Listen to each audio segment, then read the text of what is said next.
You're in Braves country.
Good afternoon, Braves country, as we are coming to you live, and I haven't had time for sound check. I've been trying to keep up with the news.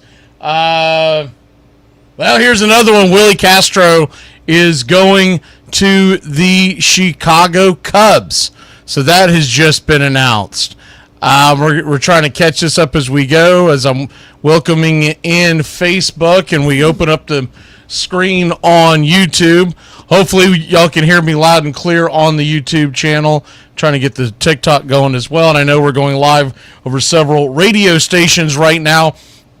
So the most recent move, it looks like, was that I just told you, and then Merrill Kelly just went in a trade from the Arizona Diamondbacks to the Texas Rangers. So that one's huge.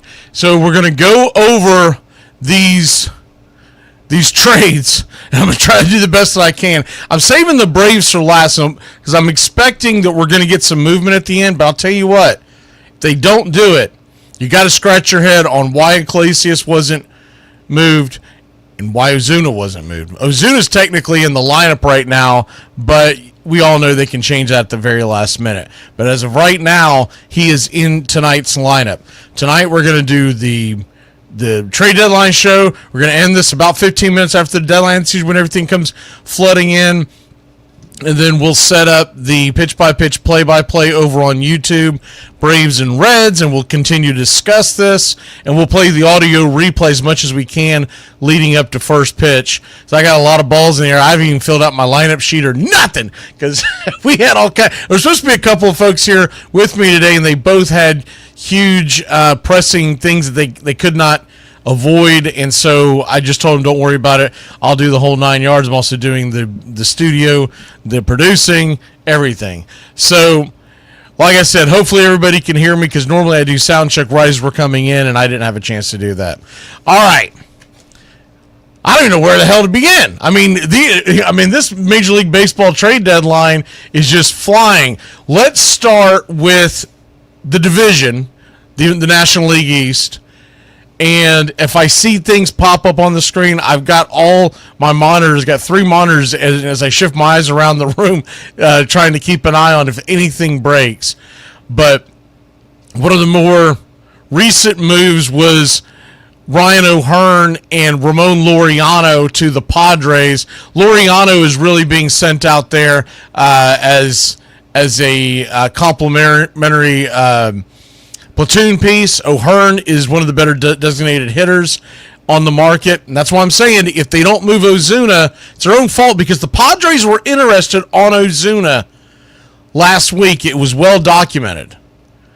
And just like the thing that happened earlier today where the Yankees grabbed Jake Bird, the Braves were rumored to be in on him.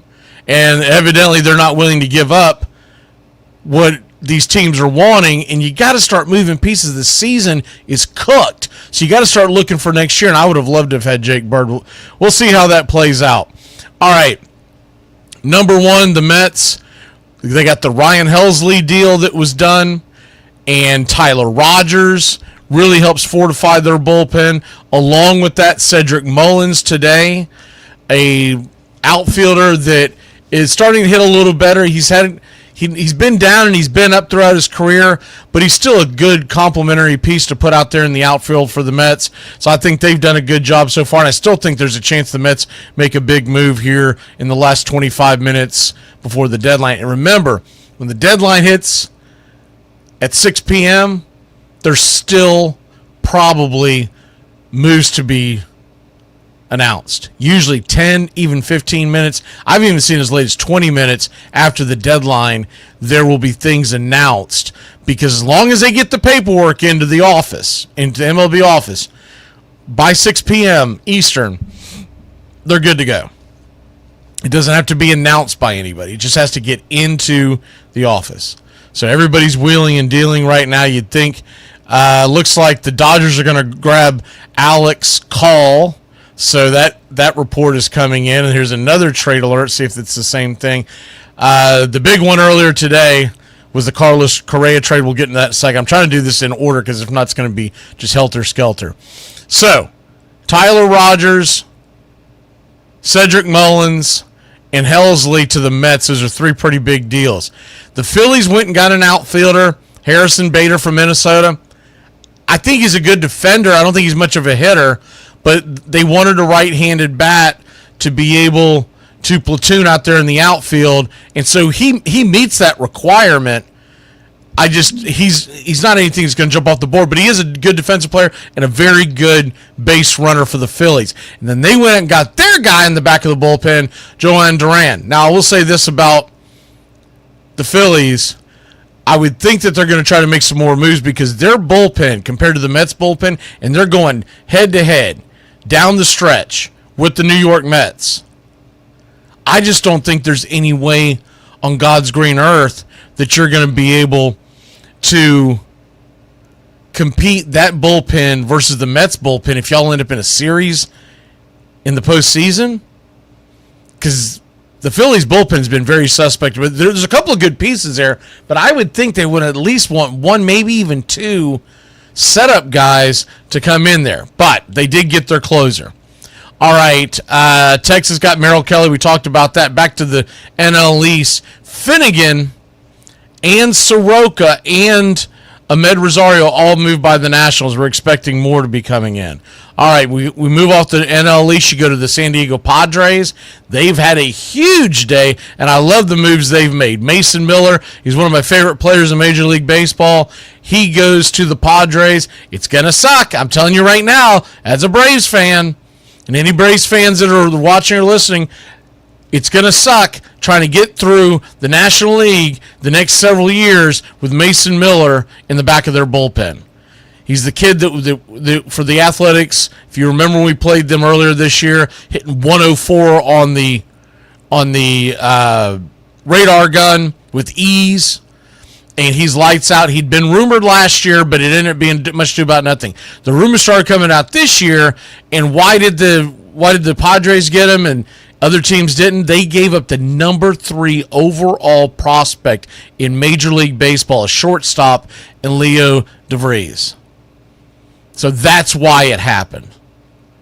The biggest thing I would say to that is that whatever the Braves could have pushed up there to get a shortstop would have been ideal, considering the dumpster fire that is the shortstop for the Atlanta Braves the last several years. But back to the rest of Major League Baseball. The Padres also got J.P. Sears. He's not nothing. He's a solid starting pitcher.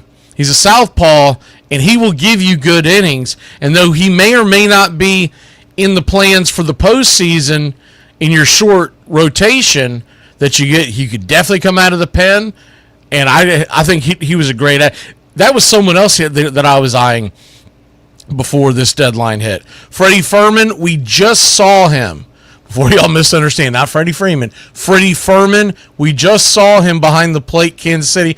Very good catcher, young catcher. So they get him from the Royals, Padres do, and that helps their battery right now. I mean, you talk about the difference between night and day from going into, and remember, they're just coming off a sweep. It's not like the Padres are terrible.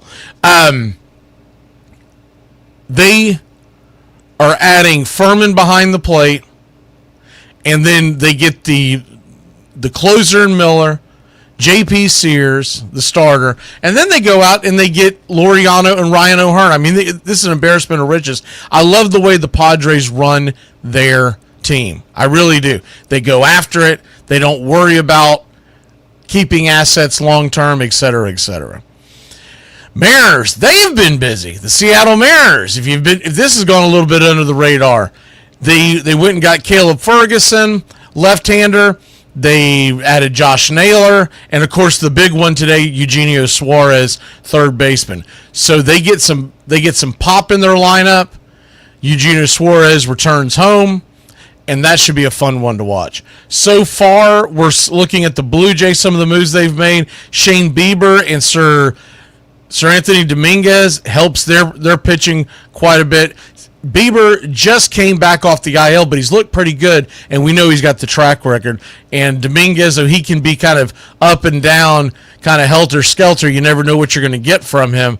Dominguez is a fireballer, so tough ad there. The Yankees, of course, they added McMahon earlier in the week, and then this is going under the radar, I think, because no one's really talking about it, but they added Ahmed Rosario from the Nationals, and he can play your outfield. He's got good speed. He can play the infield, all over the infield, and he's got a solid bat. He's a guy you can put in the lineup, but he's also, I think, a perfect pinch hitter for the postseason. Nobody's talking about that move, but I really like the Ahmed Rosario move. I've been talking about this for a few years, that I think he's one of the most underrated defenders out on the free agent market every single year, and for whatever reason, I guess because he doesn't clock 40 home runs, nobody seems to give him a long-term deal. Austin Slater also added from the White Sox to the Yankees. Don't want to forget about that. I'm sure I'm missing some. Put them in the chat if I say a team and I forget their name, because I'm trying to keep up with all this and watch all this and do the production. And yes, it's also going in the radio. I mean, this is hectic. All right, the Detroit Tigers. I like what the Tigers have been doing, honestly. Once again, if you're just joining us, Cubs are getting Willie Castro, and so that's a good addition to their lineup. And he's not necessarily going to start every day, but he could, and you can put him all over the lineup. Great base runner, solid add by the Cubs. I still think the Cubs are going to make something happen, and you do wonder if the Brewers are going to make a big move. They haven't yet. They did add the hind catcher, Danny Jansen.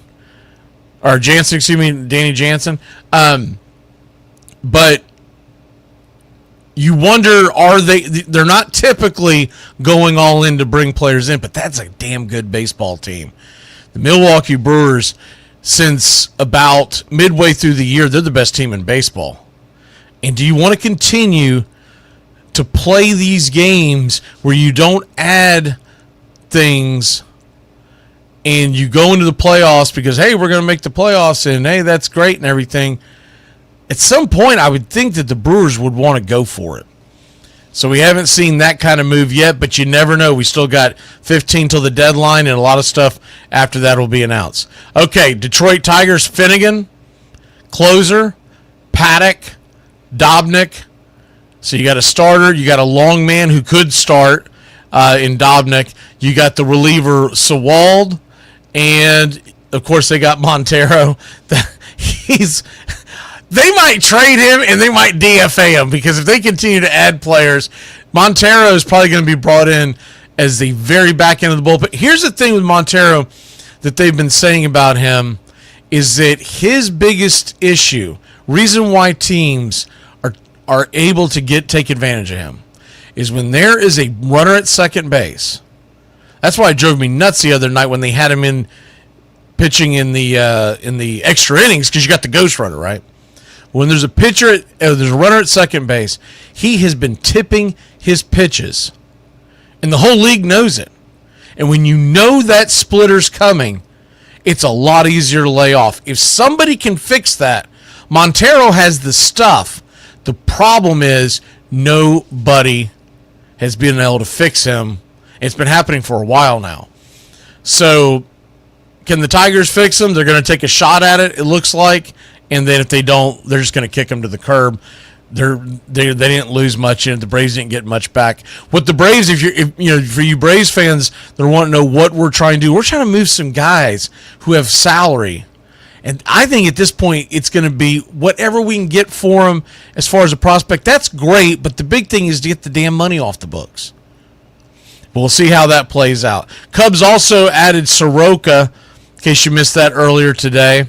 Mike Soroka, the ex-Atlanta Brave, comes over from Washington to the Cubs, and they also added Andrew Kittredge from Baltimore out of their bullpen. So the Cubs are trying to make a real run. And the Reds, they've been interesting. The Reds added Zach Littell, who's a good, solid right-handed pitcher from the Rays. He's been one of those guys he's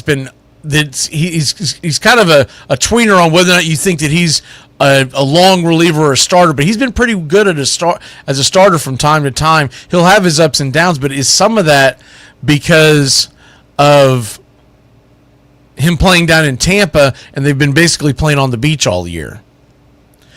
So that's going on with that. The Dodgers, their big move is that the Rangers have acquired Danny Colombe for the Twins, Garrett Horn. That's not that big of a deal, but it is interesting.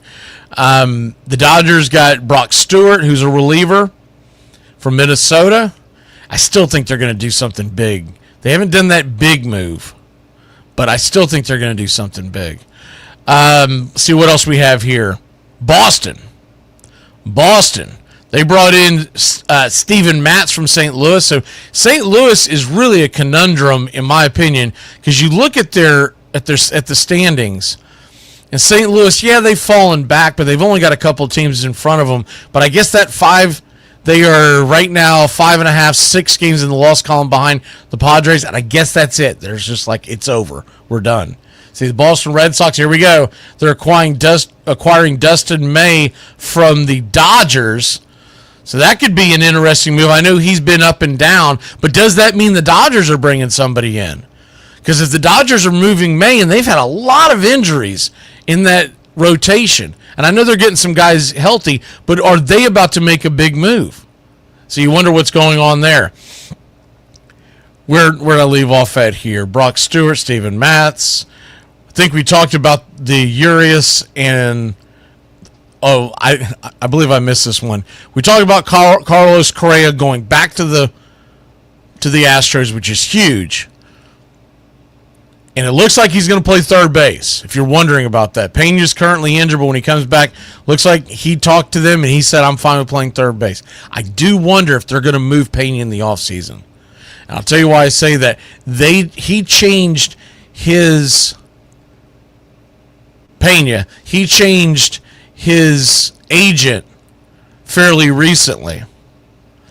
And it sounded like they were getting close to making a long-term deal with Pena. He changed his agent, and then all of a sudden they go out and get Correa. And Minnesota is taking some of this money,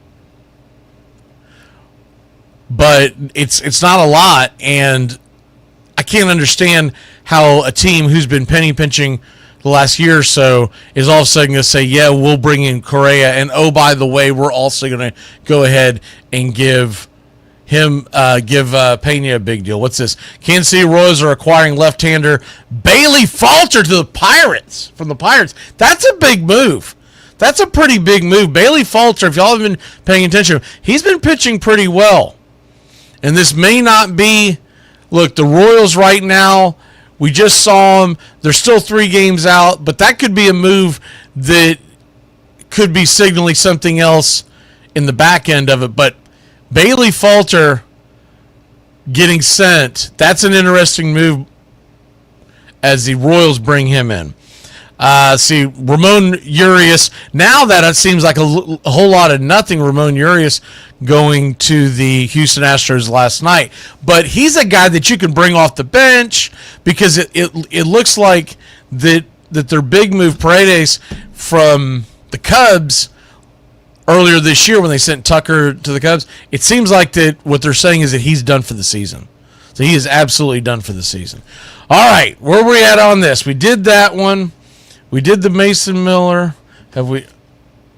I think I've gotten all these. So now we get to the Braves. I'm going to refresh all the stuff that I'm looking at here and make sure nothing's getting flashing up on the screen. Do apologize. I expected to have a producer here today, but it doesn't happen, and that's all right. We know how to do things here in Braves country. All right, what do we have here? Arizona Diamondbacks getting a little traction on Zach Gallen. That's being reported by Nightingale. If you don't know who these people are, they're all writers. I'm not going to go into what their handle is and everything, but it's all stuff they're putting out there. Morosi says, what is this? The Yankees have acquired Jose Caballero from the Rays. That's interesting. And Caballero will be pulled from the Yankees-Rays game, which is currently in a rain delay. I think it was about to start back. He will only have to walk to the third base side, right? Okay. So Caballero, great defensive infielder. He goes to the Yankees. They're not releasing right now what they're getting for because they're just trying to get that info out. And so all these minor league, we can react to that down the road. Most of y'all don't know who the hell they are, and I have a vague idea who some of them are, so we don't have time. Things are flying in here. The Bailey Falter deal was announced by Rosenthal. The Padres acquired Nestor Cortez. That's interesting. And they're sending Brandon Lockridge. That's very interesting on the Milwaukee end because that Lockridge, I don't know if y'all remember that, but when we did the series against the Brewers, that Lockridge, man, he has got a bat. So he goes back to Milwaukee. Milwaukee always clipping coupons. You just wonder if they're going to make that one move that you go, all right, now they're serious. It just never seems to happen. It seems like they're fine with getting knocked out in the first round like they've done so many times before. All right, let's see. Dustin May from the Dodgers to the Red Sox. We went over that.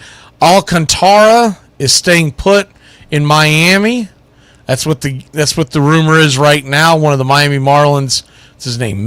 Craig Mish is reporting that. The Cincinnati Reds are acquiring outfielder Miguel Andujar from the A's.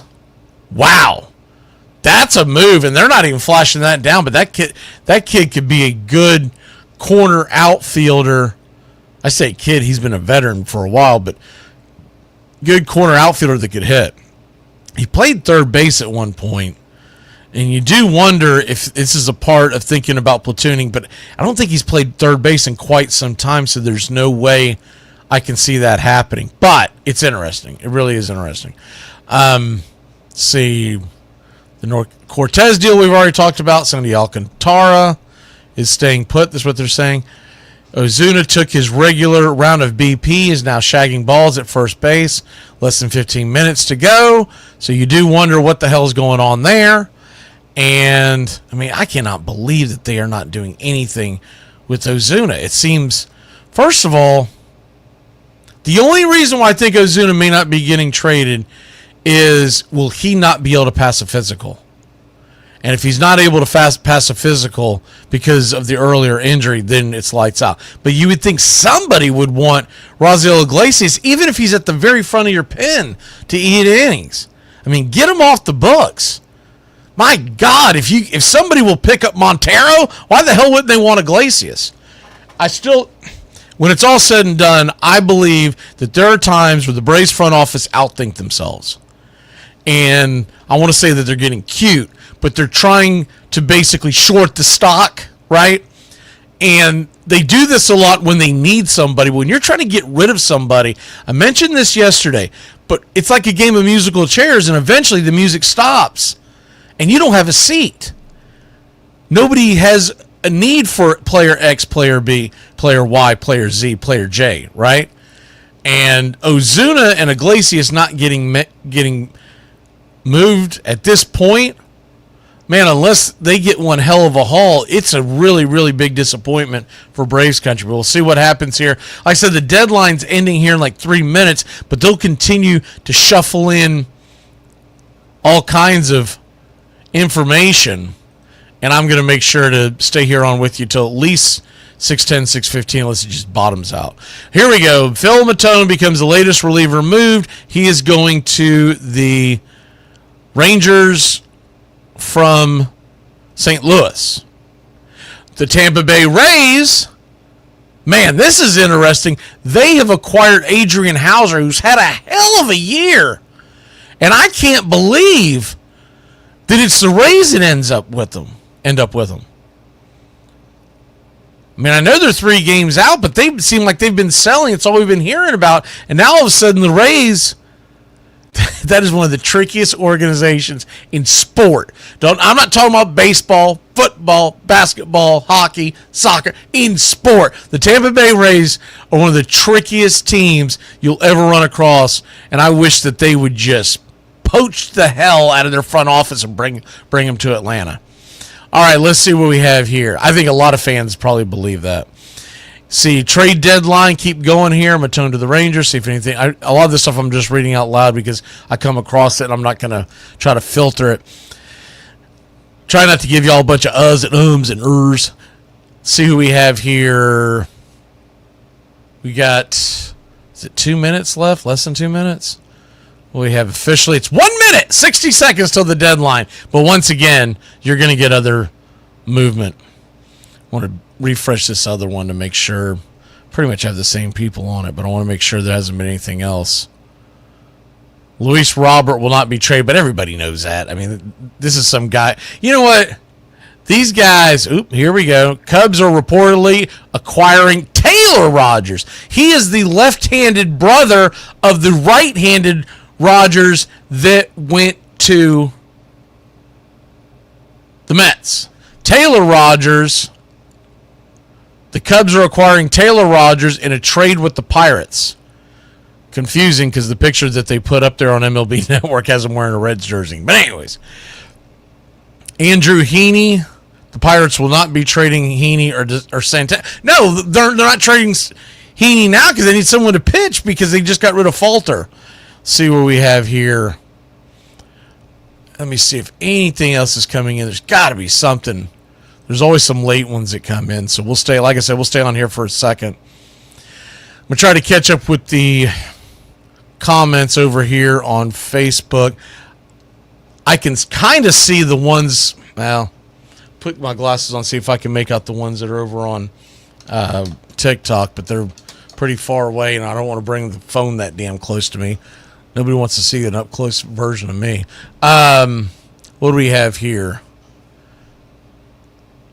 How much money would we free up if Ozuna? Well, if Ozuna and Iglesias are traded, you got to realize it's prorated. But I talked about this the other day. I mean, you're talking about, and this is just for this year's salary cap because neither one are on for next year. But you're talking about essentially almost $10 million. You're talking about, and that might be the problem, is that people don't want to pay that price tag because you're getting him for the last 2 months of the season, which means the team that gets him has him. The way to turn it into prospects is to pay their salary and then they send you prospects back. So it's the Yankees have acquired Camilo Doval from the Giants. Told you another big one comes in just moments after the deadline technically, but they got the papers in. So the Yankees have brought in Camilo Doval, another guy who throws high heat, triple digits, all that kind of stuff. And that's a big one. I mean, they're bolstering their bullpen. They talked about Doval being... Now, the only problem with Doval is, and I'm sure Giants fans will tell you, he's really spotty. There's times he goes in, and he is just unbelievably inconsistent. But he's got the good stuff. he's not going to be the closer. The closer's Williams. But he gets the Yankees have been so aggressive with their bullpen, along with the Mets and a few other teams. You look at what the Yankees have done. Sorry, I'm checking my notes to make sure I haven't missed anything. I haven't forgot to tell you anything. But you look at some of the things that they've done. I mean, they added Bednar today, and now Doval. Those are power arms. I think we might be heading for a showdown in the American League, Yankees versus Astros again. I know people get tired of it, but what the Astros have done has been unbelievable. I'd love to see the Mariners do something, and we'll probably be covering them quite a bit on the play-by-play when the playoffs hit, assuming they make it. But you got to have to read the tea leaves, and right now it just looks like that you're heading for a showdown of Astros and Yankees, even though the Yankees are a few games behind the Toronto Blue Jays. What are they, 4 back? And the Red Sox are 5 back. I think the Red Sox have made interesting moves. At least they told the fan base we're trying. We're not just putting up our hands and selling. The Dustin May thing could be more for the long term, but it's still an interesting move by Boston. And of course, Steven Matz. I mean, once again, that's a guy that tells you that they're trying to do something, but they're not willing to. I get it why a team that's in the hunt does not want to just absolutely go all in. And when you're talking about a few games here and there, whether you're going to make the playoffs or not, it's a big difference between a team like that and a team who is just running away with their division, like the Tigers or Mets and Phillies aren't running away with their division per se because they're neck and neck with each other, but they're going to make the playoffs, it looks like. Same thing with the Dodgers. They're only 3 up on the Padres, but it looks like they're going to make the playoffs. So that's where we're at right now, seeing if there's any other things coming in here. You look at the teams that are still in it. The Rangers making moves, Mariners making moves. Guardians selling off, and they're only 2.5 back, but that just tells you that they didn't have a lot of belief. Charlie Morton is going to the Tigers. All right. My man Charlie Morton's going to the Tigers. Tampa Bay Rays, Griffin Jacks. They're adding him. Man, there are some moves coming in they're being announced past the deadline, but they got their paperwork in. Charlie Morton going to the. If y'all are wondering, yeah, he started off horrific, but Charlie Morton's been pretty good the last month or so. Griffin Jackson, the Twins are just absolutely selling off. You can tell they're doing a complete overhaul. I'm not going to say it's a rebuild because they still have a pretty good core, but they're doing a complete overhaul. Are the Minnesota Twins. They're 5.5 back, the final wild card, but at the same token, you got so many teams in front of you. It's just like when weeks ago when the Braves were 8 or 9 back and people were like, well, we can still do but you have to have the teams collapse in front of you, and you have to play good baseball. It's kind of a bad analogy because the Braves have not played good baseball. But you look at some of these moves that are coming in, the Griffin Jackson one is really interesting. I mean, Tampa Bay, they did the little things that are bringing because they do what they always do. This looks like Mackenzie Gore did not get traded into a lot of teams. Red Sox, Cubs, Pirates, Braves, and a couple other teams were inquiring about Mackenzie Gore. But I had heard that it's not in the report that I'm reading, but I had heard that the Nationals were asking for the moon and stars for Mackenzie Gore. So they may wait till the offseason to move him if they're actually going to move him. Charlie Morton goes to Detroit. And of course, remember, Charlie Morton going to the Tigers. A.J. Hinch, his old manager in Houston, is now the manager for the Detroit Tigers. See if there's any others coming in. I think most of them I have said. But there's always... Oh, here we go. Blue Jays are acquiring Louis Verland from the Twins. The Nets did. It's official. The Nets did not trade Gore, as I just mentioned, but there's someone who's tweeting that out. And let me see what else we have here. I mean, these things are flying in.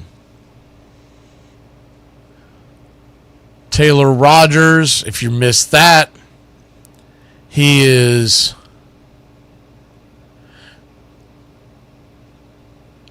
heading to the Cubs. A week ago, he was in Cincinnati. He's heading to the Cubs. So he went from Pittsburgh to the... So he stayed in the division with all these moves. That's the short of it. Originally, he was in Cincinnati, went to Pittsburgh. Pittsburgh traded him to the Cubs. See here. A lot of trades interdivision, especially in the NL Central. It's pretty interesting. You normally don't see that in Major League Baseball, but I guess the wild cards changed a lot of things. I don't remember if I brought it up, but Jake Bird ended up going to the Yankees. I do believe I said that, but I don't think I mentioned him. We're talking about what they did with that bullpen. So they have Doval, Bednar, Bird, and then along with that is Weaver and Devin Williams. By the way, Weaver and Devin Williams are due to be free agents. So that's got a lot to do with it. They're adding assets now and building for the future. Taj Bradley is coming back in the Tampa trade to the Twins. That's interesting. So the Twins get Taj Bradley, and Jax heads to Tampa. So that's more of a move for the future because Taj Bradley, I mean, he's been on a roller coaster up and down. He's got good stuff, just doesn't always put it together. But the Twins, once again, it looks like they're going for a complete overhaul, which means they'll probably be busy in the offseason, either bringing guys in and selling off as well.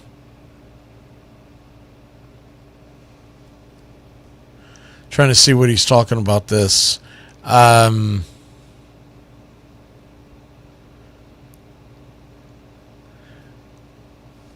think Ty Francis moved, but it was a really strange tweet, so I'm not 100% sure what he's talking about there. Here we go. Stephen Kwan stayed in Cleveland. That was the other one. I thought for sure he was going. The Braves are done for the Braves didn't do anything. They didn't do a damn thing. What? They didn't trade one morsel, and they had... I know for a fact the Cubs were asking about Iglesias, and I know for a fact that the Padres were asking about Ozuna, and neither one of them get moved. You're 14 games back from the last wild card. Where are you at in the division? I haven't looked at that in several days. 16 games back in the division. And you don't trade what could have saved you somewhere between 8.9 and 9.7 million. So $9 to $10 million. And you've been clipping coupons all year and you don't move them. I still think it's got something to do with Ozuna and not being able to pass the physical, but Iglesias, I mean, we've seen lesser thans get traded with Iglesias. I know he's getting paid a price, but the Braves could have eaten some of that and gotten a prospect. So that looks like it's it. We're going to stay on here for just a couple more minutes to make sure. This is by far one of the best MLB trade deadlines. It's funny. I tweeted it out last week, or I guess early this week, and talking about how excited I was to be for the trade deadline. And one of the guys that covers another team, I won't call him out because there's no sense of doing that, but he comes back at me and goes, "Hate to tell you, man, but nothing's going to happen. I just don't think we're going to get much in this deadline." I was like, man. And as soon as he said that, like 6 hours later, all these moves started coming in. So this was Wednesday. I think this was Tuesday morning. Maybe it was Wednesday morning, and I was like, man, you're already wrong, because at that point, it must have been Wednesday morning, because at that point, or the original tweet, I think, was Tuesday, and then on Wednesday, I came back and I said, hey, man, this didn't age well, because you talk about all these moves that were made. We'll talk about them during the broadcast tonight on Braves Country Radio on YouTube. We're doing pitch-by-pitch, play-by-play of the Reds and the Braves. We'll go over all this, because there's so much to unpack. But you could tell, you could read the tea leaves. There were too many rumors, but it's dumbfounding that you're looking at a team, the Atlanta Braves, that really didn't do much. I mean, they got rid of Montero, and the guy they brought back, he's not a lot to write home about it. I'll talk about him in the, I guess over the Cliff Notes right now. We'll talk more about him later. But the guy that they got back is Jim Jarvis, infielder, played for Bama. And I know that'll excite SEC fans, but I don't know if he'll ever see the light of day in the major leagues. He's a light-hitting infielder. They say he's a great clubhouse presence, so that might just be helping to help with the culture and the team building all the way from the ground up. And they got rid of Montero and the rest of his contract, but that didn't save you a whole lot of money. He was saves you about $1 million is what it does. But the idea you couldn't get rid of one of your top 2 tickets, I mean, it's an embarrassment. And it just tells you, not putting this all on Anthopoulos, but it just tells you, as a whole, that organization, the front office, they do not read the room well in 2025. They just haven't. All right, we're going to jump off here because I got to get ready, because in less than an hour, pitch-by-pitch, play-by-play, Braves-Reds in Cincinnati. Remember, we got tomorrow's game, too. We're doing a doubleheader with the Cubs and Baltimore Orioles. All this will be on YouTube on Braves Country Radio. And then, of course, on Saturday night, it's the NASCAR, what do they call it, the Speedway Classic, Braves and Reds. So all that coming up on a busy, busy weekend. And, heck, for you football fans, that comes back tonight, too. And watch that freaking punt fest. Every update I've gotten is, so-and-so's not playing, so-and-so's not playing, so-and-so's not playing. Bang the under, y'all. Bang the under. The under that I saw earlier this week was 35.5. No way in hell it gets there.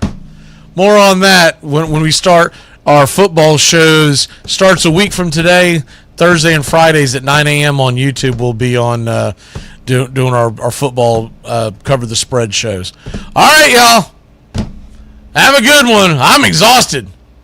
And hell, my night's just begun.